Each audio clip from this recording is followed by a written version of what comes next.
जय हिंद, वंदे मातरम। स्वागत है आप सभी का आपके अपने यूट्यूब चैनल जी के जी एस के भंडारा पर। साथियों, आज की इस वीडियो में आरपीएफ कांस्टेबल और आरपीएफ एसआई में पूछे जाने वाले जी के जी एस के अति महत्वपूर्ण 50 प्रश्नों का प्रैक्टिस सेट लेकर के आए, जो आपके एग्जाम के लिए बहुत ही ज़्यादा महत्वपूर्ण। तो साथियों, आज के इस प्रैक्टिस सेट को आप लोग पूरा कीजिएगा और प्रैक्टिस सेट को पूरा करने के बाद आपको अपना स्कोर है ईमानदारी के साथ है कमेंट बॉक्स में शेयर करना और बताना कि आपने इस प्रैक्टिस सेट में से कितने प्रश्न सही किए और ये प्रैक्टिस सेट आपको कैसा लगा।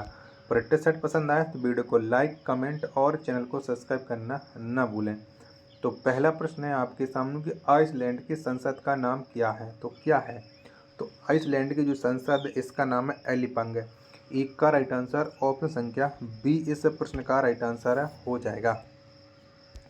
अगला प्रश्न संख्या 2 है आपके सामने कि भारतीय नोट पर उसकी कीमत कितनी भाषाओं में लिखी होती है। बताओ कितनी भाषाओं में लिखी होती है। तो 17 भाषाओं में भारतीय नोट की कीमत लिखी होती है। 2 का राइट आंसर ऑप्शन संख्या डी इस प्रश्न का राइट आंसर हो जाएगा। प्रश्न संख्या 3 है आपके सामने कि विश्व बाल कोष दिवस किस तिथि को मनाया जाता है। तो बताओ कब मनाते हैं विश्व बाल कोष दिवस। तो ये 11 दिसंबर को मनाया जाता है विश्व बाल कोष दिवस। ऑप्शन संख्या सी इस प्रश्न का राइट आंसर हो जाएगा। प्रश्न संख्या 4 है आपके सामने कि महाराष्ट्र के सुकरात के रूप में किसे जाना जाता है।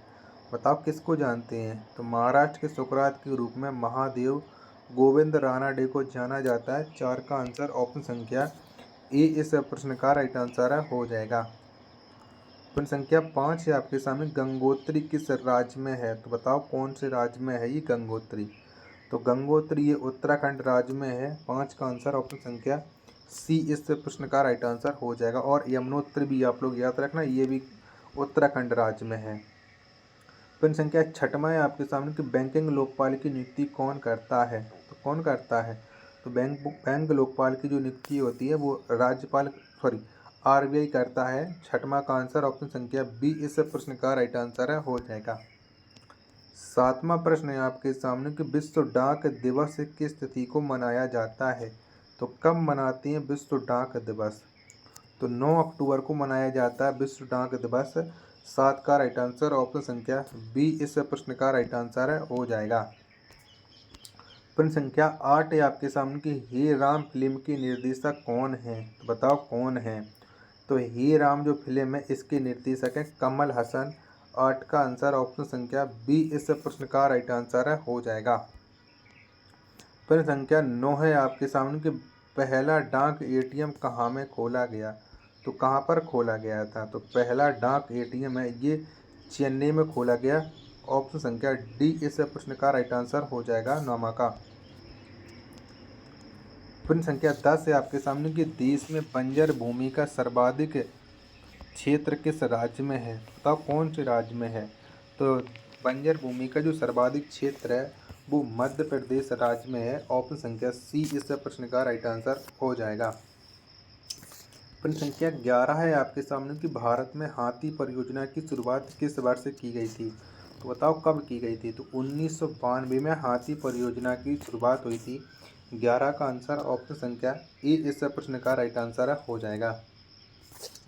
प्रश्न संख्या 12 है आपके सामने कि लौंग पौधे किस भाग से प्राप्त होता है। बताओ कौन से भाग से प्राप्त होती है लौंग। तो ये पुष्प कली से होती है। 12 का आंसर ऑप्शन संख्या सी इस प्रश्न का राइट आंसर हो जाएगा। प्रश्न संख्या 13 है आपके सामने कि वेदांत थंगल पक्षी विहार किस राज्य में स्थित है। बताओ कौन से राज्य में वेदांत थंगल पक्षी विहार। तो ये है तमिलनाडु में। ऑप्शन संख्या सी इस प्रश्न का राइट आंसर हो जाएगा। 14वां प्रश्न है आपके सामने कि बेलूर मठ की स्थापना किसने की थी। तो बताओ किसके द्वारा ये बेलूर मठ को स्थापित किया गया था। ऑप्शन है आपकी स्क्रीन पर शो हो रहे हैं। तो इसकी जो स्थापना की थी बेलूर मठ की वो की थी स्वामी विवेकानंद ने। 14 का आंसर ऑप्शन संख्या सी इस प्रश्न का राइट आंसर हो जाएगा। प्रश्न संख्या 15 है आपके सामने कि संविधान के किस भाग को भारत का मैग्ना कार्टा कहा जाता है। बताओ कौन से भाग को कहते हैं। तो भाग 3 को भारत का मैग्ना कार्टा कहा जाता है। ऑप्शन संख्या सी इस प्रश्न का राइट आंसर हो जाएगा। 16वां प्रश्न है मंत्रों को गाने वाला क्या कहलाता है? तो बताओ क्या कहते हैं? तो जो ऋग्वेद के मंत्रों को गाता है उसे कहते हैं होर्त। 16 का आंसर ऑप्शन संख्या सी इस प्रश्न का राइट आंसर हो जाएगा।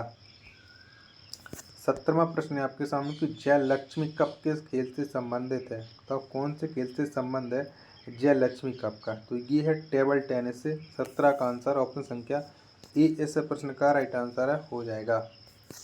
18वां प्रश्न है आपके सामने कि सर्वप्रथम मुद्रा का विमुद्रीकरण किस वर्ष किया गया था? तो बताओ कब हुआ था? तो सर्वप्रथम मुद्रा का जो विमुद्रीकरण हुआ था वो 1946 में हुआ था। ऑप्शन संख्या बी इस प्रश्न का राइट आंसर हो जाएगा। प्रश्न संख्या 19 है आपके सामने कि मद्रास होम रूल लीग की स्थापना किसने की थी? बताओ किसने की थी? तो मद्रास होम रूल लीग की स्थापना एनी बेसेंट ने की थी। ऑप्शन संख्या ए इस प्रश्न का राइट आंसर हो जाएगा। साथियों, वीडियो पसंद आ रही तो प्लीज़ वीडियो को लाइक कीजिएगा। चैनल को सब्सक्राइब नहीं किया होगा तो चैनल को आप लोग जरूर सब्सक्राइब कर लीजिएगा। प्रश्न संख्या 20 है आपके सामने कि प्रधानमंत्री पद से त्यागपत्र देने वाले पहले प्रधानमंत्री कौन थे? तो ये थे मोरारजी देसाई। ऑप्शन संख्या सी इस प्रश्न का राइट आंसर हो जाएगा। 21वां प्रश्न है आपके सामने कि नगर निगम का अध्यक्ष क्या कहलाता है? बताओ क्या कहलाता है?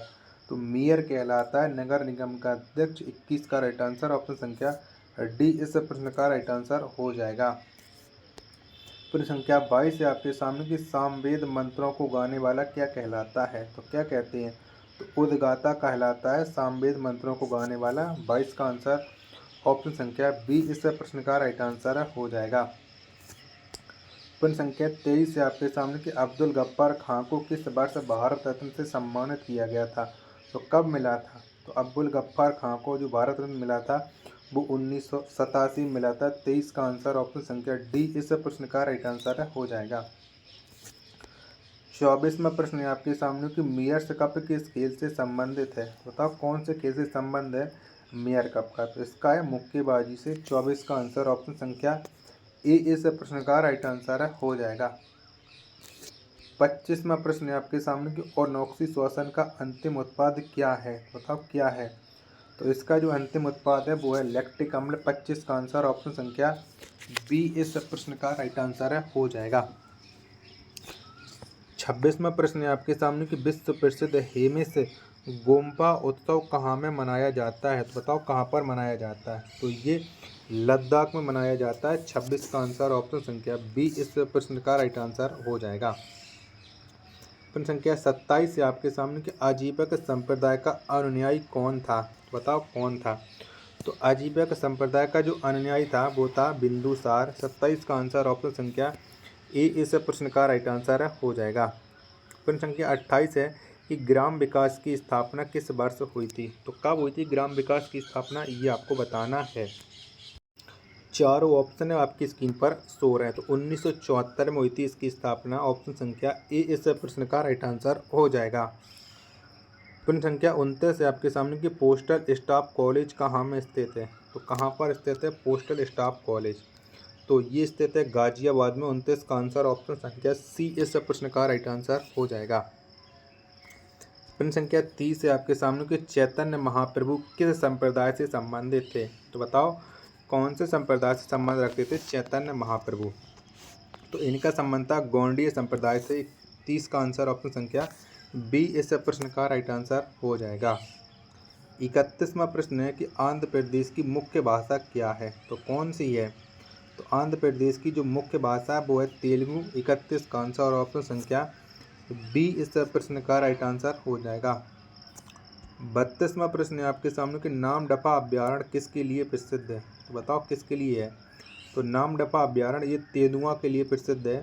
32 का आंसर ऑप्शन संख्या डी इस प्रश्न का राइट आंसर हो जाएगा।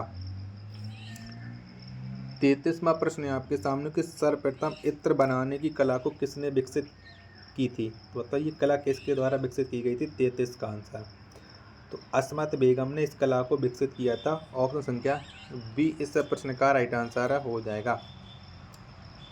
प्रश्न संख्या 34 से आपके सामने कि भारत में किस राज्य को टाइगर राज्य के रूप में जाना जाता है? यानी टाइगर स्टेट के नाम से किसे जाना जाता है? तो ये मध्य प्रदेश को जाना जाता है। 34 का आंसर ऑप्शन संख्या सी इस प्रश्न का राइट आंसर हो जाएगा।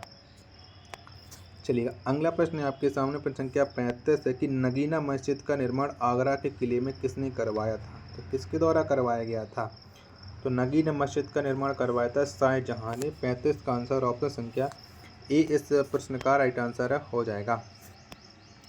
36वां प्रश्न है आपके सामने कि राष्ट्रीय सुरक्षा दिवस किस तिथि को मनाया जाता है? तो कब मनाते हैं? तो राष्ट्रीय सुरक्षा दिवस ये 4 मार्च को मनाया जाता है। ऑप्शन संख्या डी इस प्रश्न का राइट आंसर हो जाएगा। 37वां प्रश्न है कि राज्य में राष्ट्रपति का प्रतिनिधि कौन होता है? तो कौन होता है? तो राज्य में जो राष्ट्रपति का प्रतिनिधि होता है वो होता है राज्यपाल। ऑप्शन संख्या बी इस प्रश्न का राइट आंसर हो जाएगा।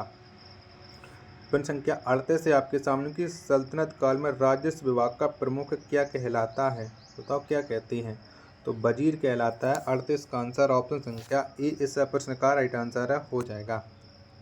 प्रश्न संख्या 39 है आपके सामने कि अर्जुन पुरस्कार से पुरस्कृत प्रथम महिला कौन थी? तो कौन थी? तो अर्जुन पुरस्कार से पुरस्कृत जो पहली महिला थी वो थी एन लम्सडेन। यानी 39 का आंसर ऑप्शन संख्या सी इस प्रश्न का राइट आंसर हो जाएगा। 40वां प्रश्न है आपके सामने कि चिलियानवाला युद्ध किस वर्ष हुआ था? तो कब हुआ था? तो चिलियानवाला जो युद्ध है ये 1849 में हुआ था। ऑप्शन संख्या बी इस प्रश्न का राइट आंसर हो जाएगा। प्रश्न संख्या 41 है आपके सामने कि चंद्रमा पर मानव भेजने वाला प्रथम देश कौन है? तो कौन सा है? तो अमेरिका ने चंद्रमा पर सबसे पहले मानव को भेजा है। 41 का आंसर ऑप्शन संख्या डी इस प्रश्न का राइट आंसर हो जाएगा। साथियों वीडियो पसंद आ रही तो प्लीज़ वीडियो को लाइक कीजिएगा और चैनल को आप लोगों ने अभी तक सब्सक्राइब जरूर नहीं किया होगा तो चैनल को आप लोग जरूर सब्सक्राइब कर लीजिएगा। अभी 9 प्रश्न शेष रह गए तो उन 9 प्रश्नों को आप लोगों को करके जाना है। पहला प्रश्न है आपके सामने कि उगादि उत्सव किस राज्य में मनाया जाता है? तो कहाँ मनाया जाता है? तो ये कर्नाटक राज्य मनाया जाता है। ऑप्शन संख्या डी इस प्रश्न का राइट आंसर हो जाएगा। अगला प्रश्न है आपके सामने कि बैंक राष्ट्रीयकरण दिवस किस तिथि को मनाया जाता है? तो कौन सी डेट को मनाया जाता है बैंक राष्ट्रीयकरण? तो 19 जुलाई को मनाया जाता है। ऑप्शन संख्या ए इस प्रश्न का राइट आंसर हो जाएगा। प्रश्न संख्या 3 है आपके सामने कि पांड्य शासकों की राजधानी कहाँ थी? तो कहाँ पर थी? तो मदुरई थी पांड्य शासकों की राजधानी। ऑप्शन संख्या सी इस प्रश्न का राइट आंसर हो जाएगा। प्रश्न संख्या 4 है आपके सामने ग्रेनोकाइट किसका अयस्क है? तो बताओ किसका है? तो जो ग्रेनोकाइट है ये कैडमियम का अयस्क है। ऑप्शन संख्या ए इस प्रश्न का राइट आंसर हो जाएगा। प्रश्न संख्या 5 है आपके सामने कि चैत्य किस धर्म के अनुयायियों का पूजा स्थल है? तो बताओ ये कौन से धर्म का है? तो ये बौद्ध धर्म के अनुयायियों का पूजा स्थल है चैत्य। 5 का आंसर ऑप्शन संख्या ए इस प्रश्न का राइट आंसर हो जाएगा। 6वां प्रश्न है आपके सामने कि लोहे पर जंग लगना किसका उदाहरण है? तो बताओ ये किसका उदाहरण है? तो ये ऑक्सीकरण का उदाहरण है लोहे पर जंग लगना। 6 का आंसर ऑप्शन संख्या बी इस प्रश्न का राइट आंसर हो जाएगा। 7वां प्रश्न है आपके सामने कि जनगणना के तर्ज पर मृत्यु गणना करने वाला पहला राज्य कौन है? तो कौन सा है? तो ये है कर्नाटक राज्य। 7 का आंसर ऑप्शन संख्या बी इस प्रश्न का राइट आंसर हो जाएगा। प्रश्न संख्या 8 है आपके सामने कि मुक्तेश्वर मंदिर कहाँ स्थित है? तो कहाँ पर है? तो मुक्तेश्वर मंदिर ये है भुवनेश्वर में। ऑप्शन संख्या ए इस प्रश्न का राइट आंसर हो जाएगा। और अंतिम प्रश्न है आज की इस फिटनेस सेट का कि बायोगैस में कितना प्रतिशत मीथेन होता है? तो बताओ कितने प्रतिशत होता है? तो ये होता है 65%। ऑप्शन संख्या सी इस प्रश्न का राइट आंसर हो जाएगा। साथियों अगर आपको ये प्रैक्टिस सेट पसंद आया तो वीडियो को लाइक कमेंट और चैनल को सब्सक्राइब करना ना भूलें। मिलते हैं अपन नेक्स्ट वीडियो में, तब तक के लिए धन्यवाद। जय हिंद।